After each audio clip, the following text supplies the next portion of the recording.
Hello, everyone, and welcome to this online lecture on talks, thoughts, and soups. I'm Aishwarya, Assistant Professor from the Department of Postgraduate Studies and Research in Food Science at St. Aloysius deemed to be University. So today we will explore the culinary foundations of cooking, which would include the stocks, sauces, and soups.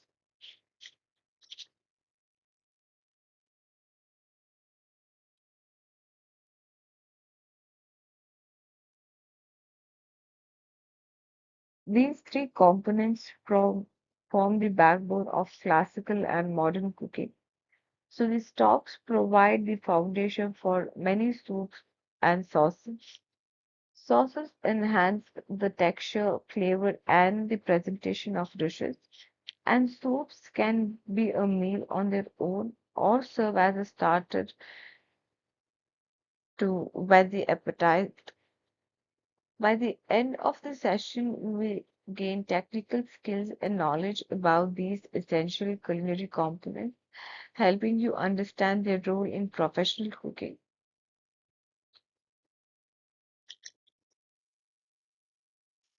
The stocks are the foundation of soups and sauces. And what makes them different from one another are the consistency, seasoning, or flavoring used and in the ingredients. Soups are the liquid foods which consist of a broth of meat, seafood, or vegetable. Soups can be of two forms. They can be either thin soups or thick soups. We also serve soups as hot soups or cold soups as well. Sauces are like highly flavored and thickened liquid, which add flavor and depth to the recipe. And they also enhance the appearance of the food, and some of them make it easy for digestion. So this lesson covers the skills, knowledge, and attitude required to prepare various types of stocks, sauces, and soups in a commercial kitchen or in a catering operation.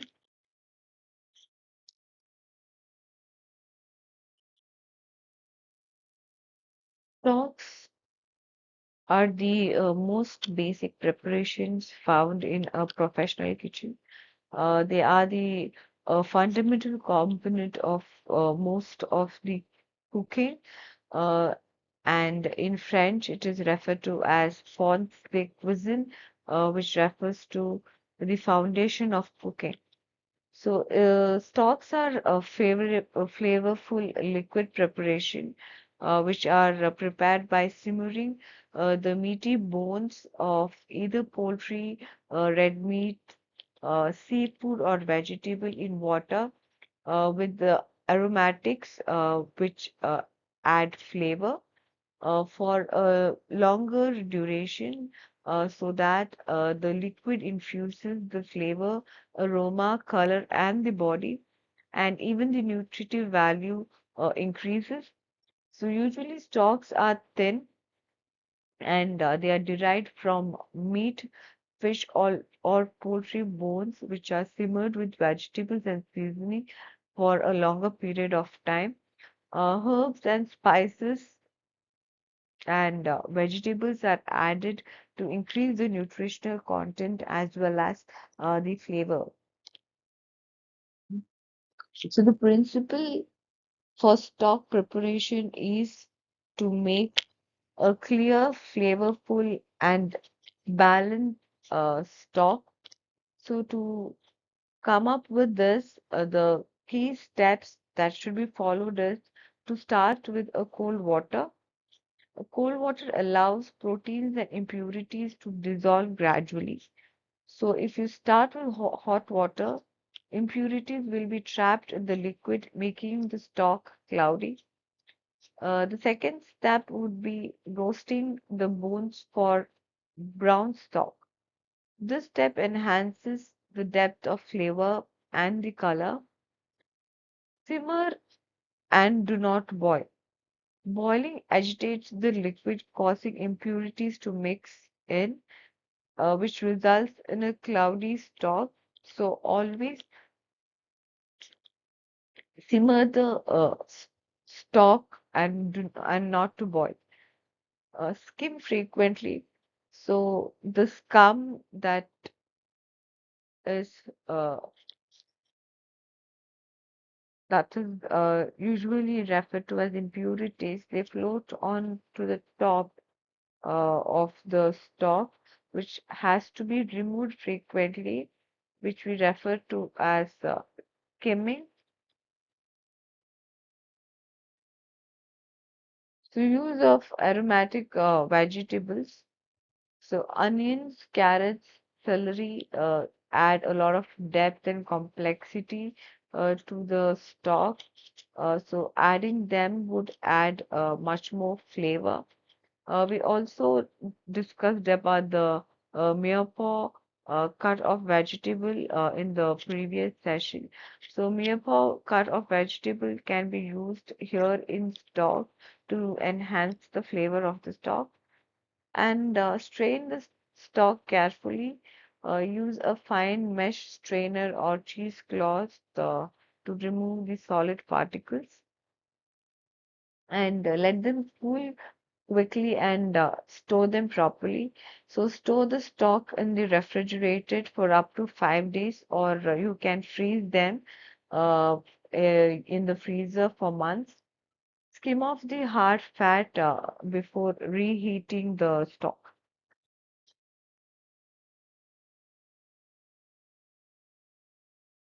Classification of stocks. So the stocks are classified according to the ingredients and the color of the stock. So they are classified as the brown stock, chicken stock, fish stock, and white stock. We also have vegetable stock, which would be prepared only with the vegetable and without any meat or bones.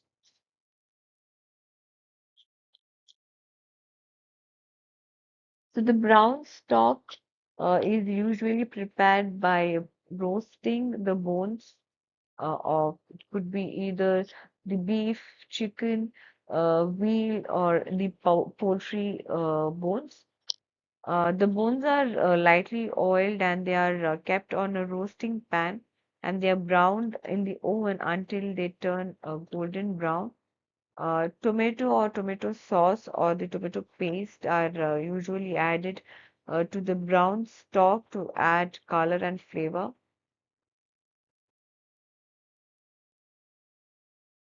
So they usually have a rich, deep flavor with dark brown color. They are usually used in sauces like demi-glace and espanagol sauce. It is also used in mushroom sauce and can be used in the preparation of stews and curries.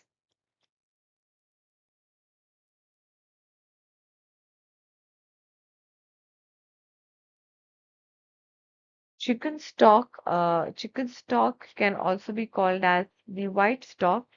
It's usually prepared in the same way as the white stock, but it is simmered for 2 to 3 hours only. The mirepoix is added after the first hours of simmering.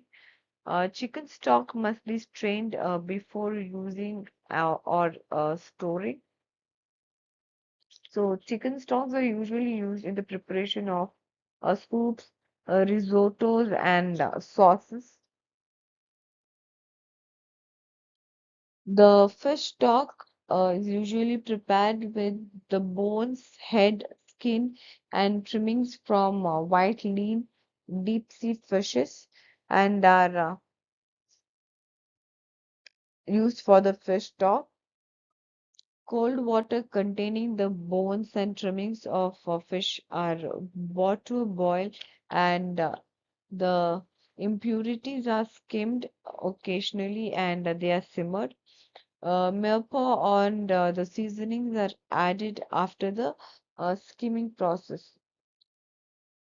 So the fish stock comparatively takes a lesser time for preparation when compared to the brown stock or the white stock. So they usually take up around 45 minutes to 1 hour, and they are used in seafood soups and sauce preparations.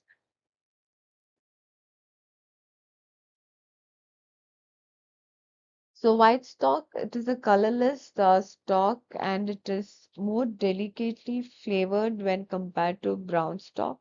So beef or real bones are ideal for the preparation of white stock.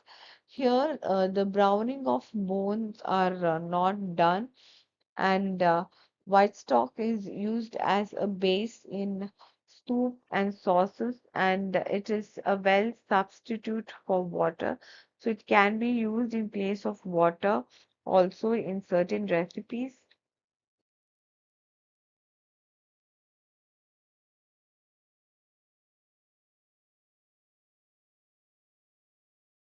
So ingredients that are required for the stock preparation.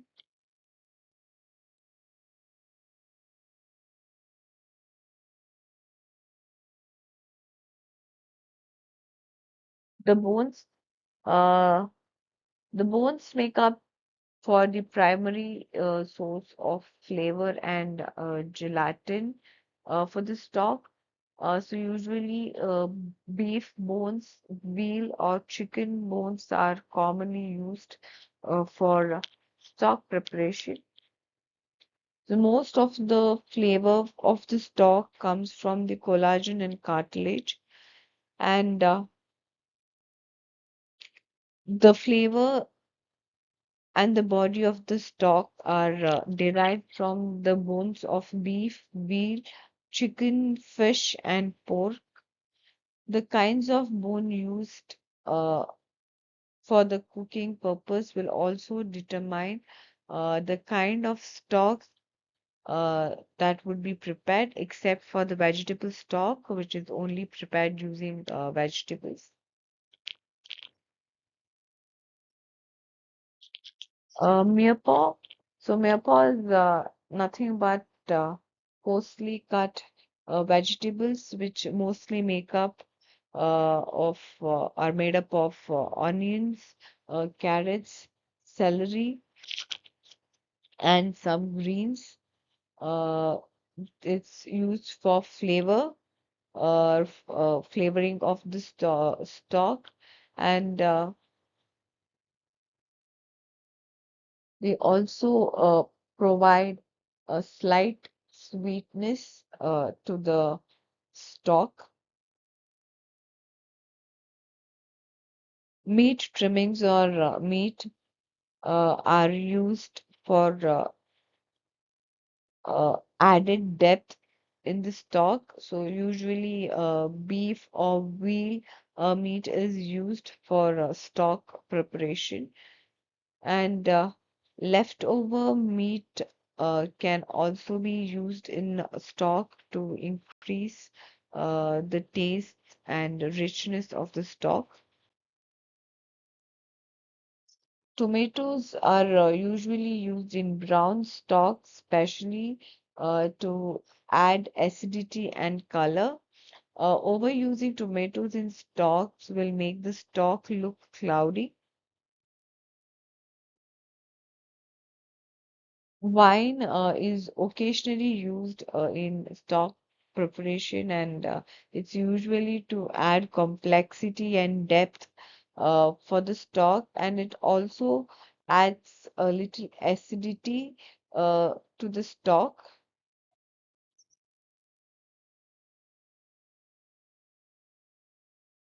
Herbs, spices, and seasoning. So usually bay leaves, thyme, and parsley are used to enhance flavor. Herbs and spices are lightly used, as using them more could dominate the flavor of the stock. In extracting flavor, salt should be lightly used.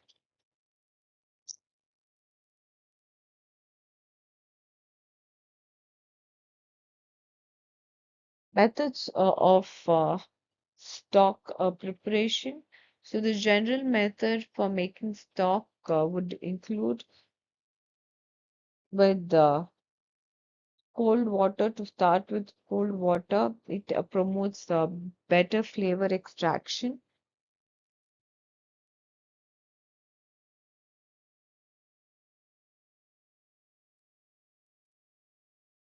Following the cooking time for a stock. So following an appropriate cooking time would enhance uh, the flavor and the complexity of the stock. So the time will vary depending upon numerous factors such as the ingredients, the quality of the ingredients, the volume of stock, and the cooking temperature. The white beef stock usually takes about 8 to 10 hours to complete. White and brown veal or poultry stock might take around 6 to 8 hours, whereas white poultry and game bird stocks would take around 3 to 4 hours. Fish stocks would take around 45 minutes to 1 hour, whereas vegetable stocks would take around 45 minutes to 1 hour, depending on the specific ingredients and the size of vegetable cuts.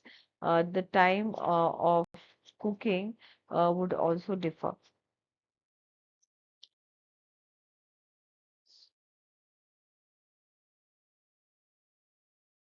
So we always start with the cold water.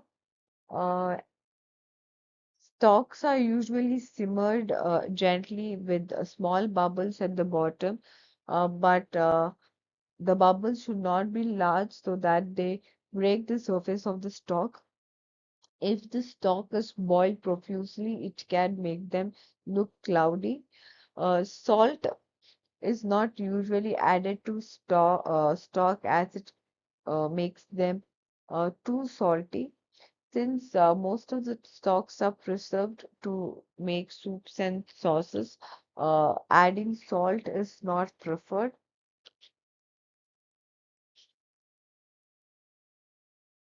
The meat is added to the stocks before the vegetable, and removing the scum by skimming them often would make the surface of the stock look much more better.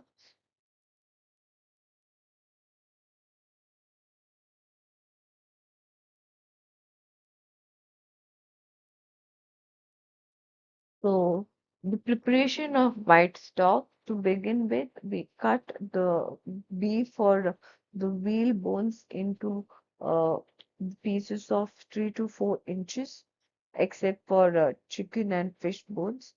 We have to rinse them in cold water to remove the impurities and blanch the bones quickly. And we place the bones in a stock pot which has a thicker bottom. Thinner bottom pans or stock pot can lead them, uh, make them burnt. So using a thicker bottom pots is very crucial. So we add the bones and add water to cover the bones completely. We bring it to a boil and then we reduce the temperature and simmer it, and often we remove the impurities by using a skimmer.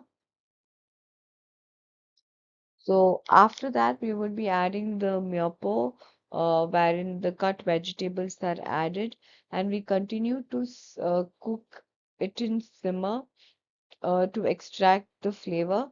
So the cooking time would be somewhere around 6 to 8 hours for beef or veal bones.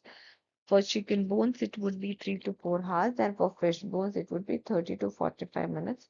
We strain the white stock and we store it in refrigerated in an airtight container and uh, use it further for the preparation of soups and sauces. So the brown stock is also called as forebrawn.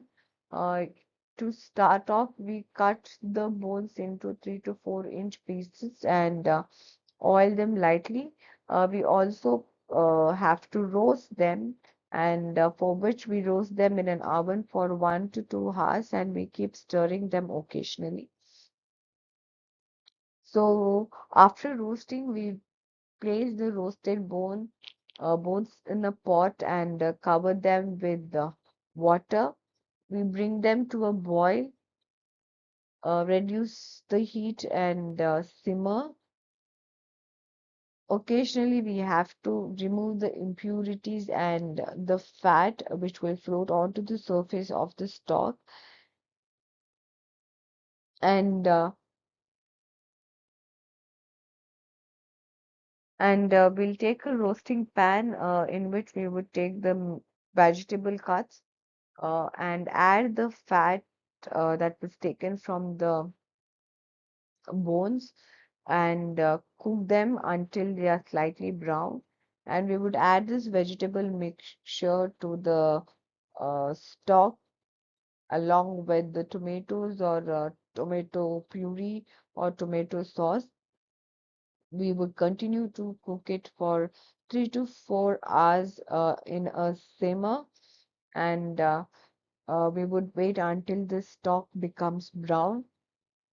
We will not stir the stock in between, but we would only remove the fat and impurities from the stock.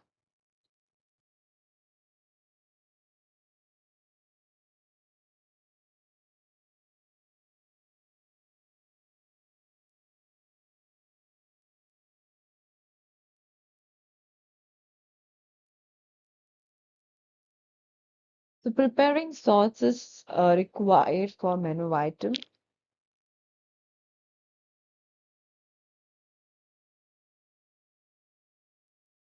A good sauce can transform a dish by adding moisture to dry foods. It also enhances the flavor with complementary ingredients. It adds richness through butter, cream, or stock. It also helps in improving presentation with adding color and texture. Sauces usually bring out the best quality in food. So it is one of the most important components of a dish, and these play a very crucial role in enhancing the taste of the food to be served and do add a lot of moisture to the food if the food is cooked dry.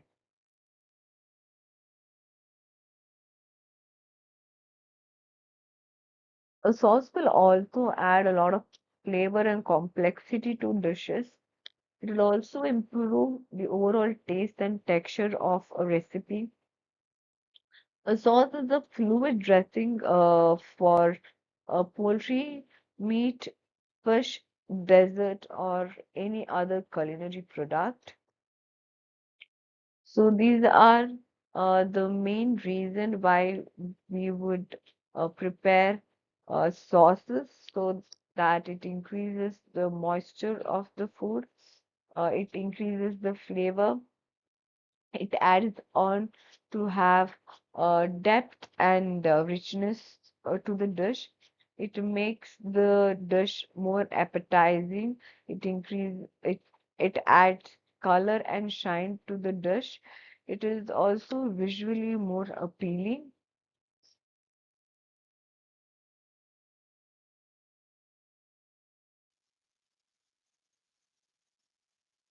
So the basic sauces which are prepared of meat, vegetable, and fishes, we have the five mother sauces which are used the in the classical cuisine as well as the modern cuisine. First, to begin with, we have the bechamel sauce. It's made up of milk and flour.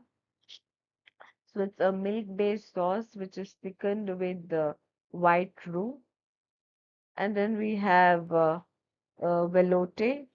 So it's a light stock based from thickened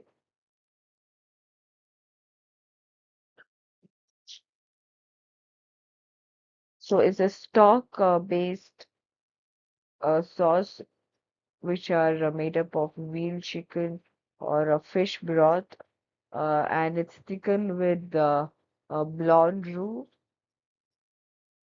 Then we have the espagnole sauce, which is a brown sauce made with brown stock and brown roux.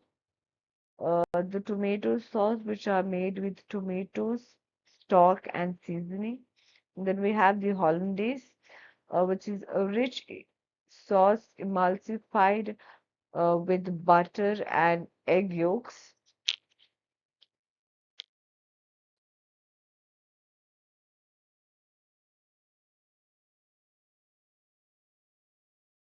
The hot sauces are made just before they are to be used, and we have the cold sauces that are cooked ahead of time, and then they are cooked, covered, and are placed in refrigerator to chill. So these are the two variation of sauces that would be hot sauces and cold sauces.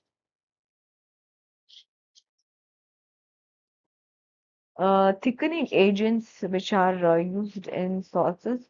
So sauces require thickening agents to achieve the right consistency. So roux, which is nothing but a combination of flour and fat. For example, in bechamel sauce, we use butter and uh, all-purpose flour or white flour for the preparation of roux.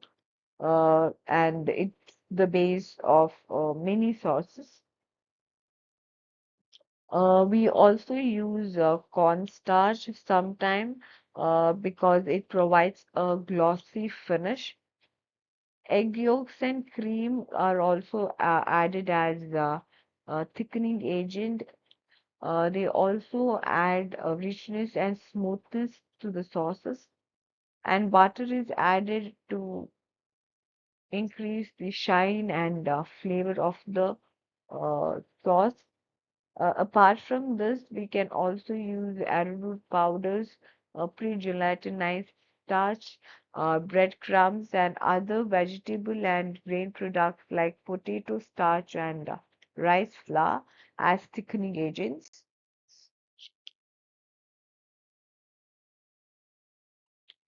So the fats are used in uh, sauces to enhance flavor.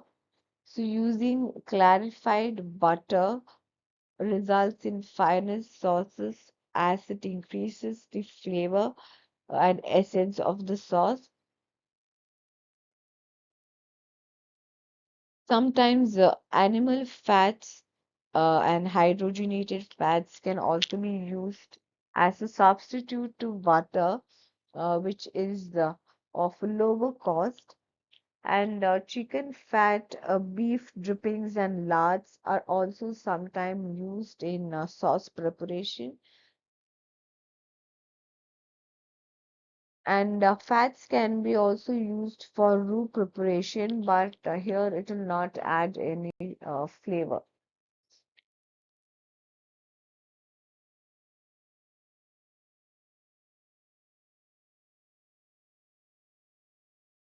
So the common problems that we face during sauce making would be curdling.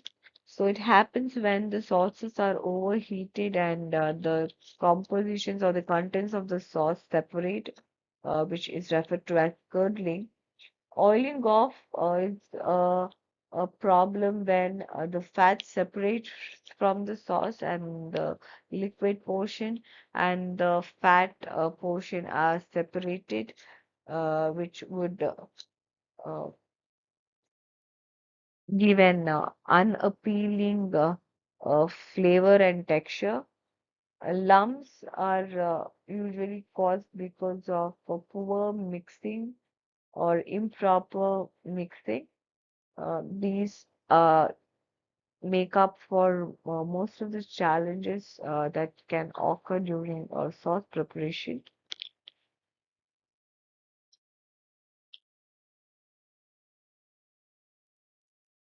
So, few of the basic techniques in finishing up the sauce making would be to use reduction technique rather than boiling. So, reduction of sauce in simmering temperature would concentrate the basic flavors of the sauce. The water will also evaporate when it is simmered. The sauce would become more concentrated and more flavorful.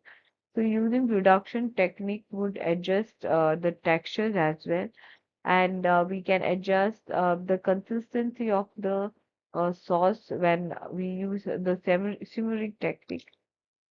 Stocks or other liquid can be added to the sauce to either thin it out, or thickening agents can be added to increase the thickness of the uh, sauce,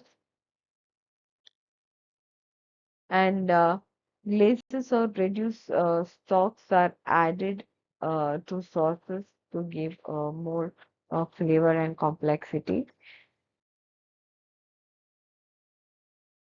So it is very important to produce a smooth lump-free sauce.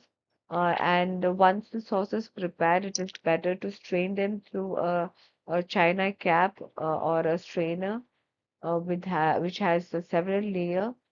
And we can even use cheesecloth for straining purposes so that if lumps are present, they can be discarded easily.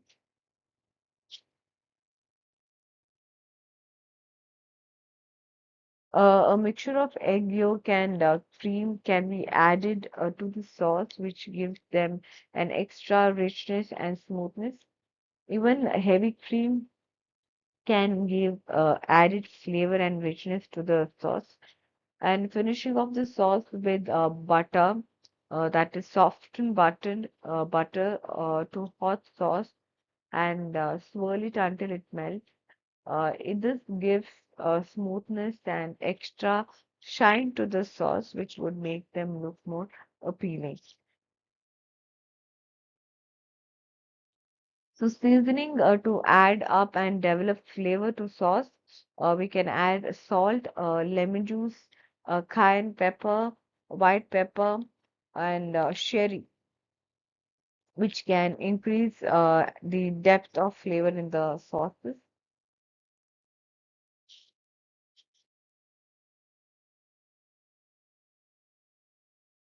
So we have soups. So soups are based on stocks. Soups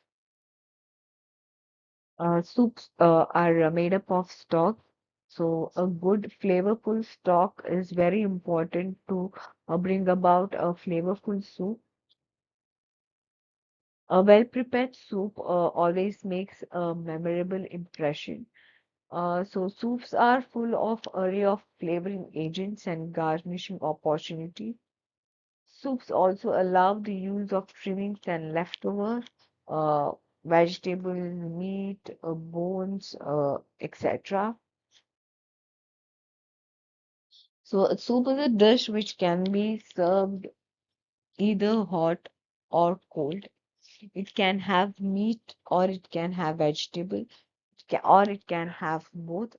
A good soup is usually made of quality ingredients.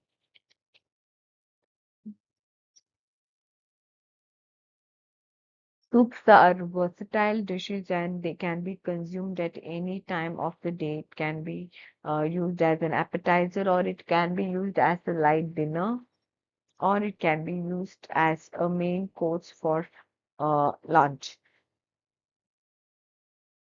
So, classification of soups. We classify soups as clear soups, thick soups, and other varieties of soups. So, under clear soups, we have broths and bouillon, or we have vegetable soup and consomme. In thick soups, we have cream soups, purees, bisques, chowder, veloutés.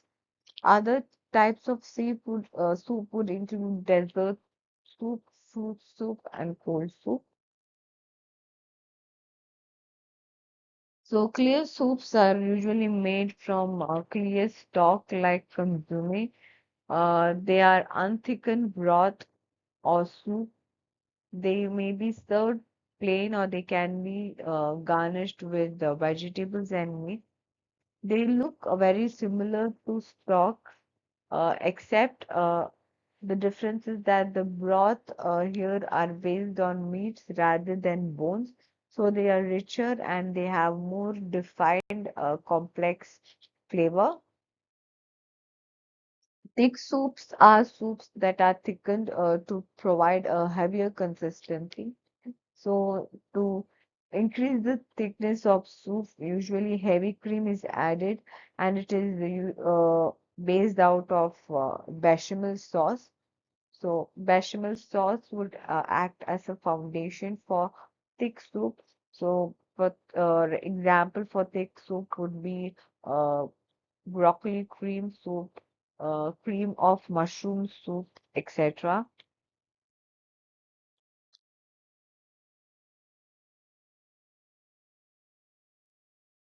So thick soups are uh, cream soups, which are thickened using roux or butter and heavy cream. They can be even thickened with the help of milk. Purees are usually vegetable soup, which are thickened with the cornstarch or vegetable starch. Bisques are thickened soup which are made up of shellfishes, and chowders are hearty soups which are made from fish, shellfish, or vegetables. This usually contains milk and potatoes. Veloutés are soup that are made with which are thickened with egg, butter, and cream. So the other thickening agents for stew soups would include rice, flour. It could be vegetable flour like potato flour or corn flour or cornstarch. Grains can also be used as thickening agents, and cornstarch can be also used for thickening purposes. So the basic principles of soup preparation would be to start off with cold water again, cutting and ensuring that the vegetables are of appropriate uniform size would also be crucial depending on the type of stock that is being used. And select the protein of your choice. So that could be either beef, chicken, pork, or fish. Always skimming uh, is important throughout the cooking process, and always cook them in low heat and simmer, and do not boil them. So these would be the five crucial principle or steps that should be taken care of while preparing a soup. And this would be the last topic for this unit. And these would be the references that I have used for preparation of this class. And we have to briefly conclude this session. So today we have covered the basics of stocks, sauces, and soups, their classification and their preparation techniques, a principle to achieve high quality results. And these fundamentals are essential for an aspiring cook. And following these theory classes, we would be preparing the different types of broths, stocks, sauces, and soups in our practical sessions that would be uh, coming up in very next classes. So we would apply all these theories that are learned into practical classes, and learn the skill involved in preparing the stocks, sauces, and soups. And thank you for joining uh, today's session, and happy learning.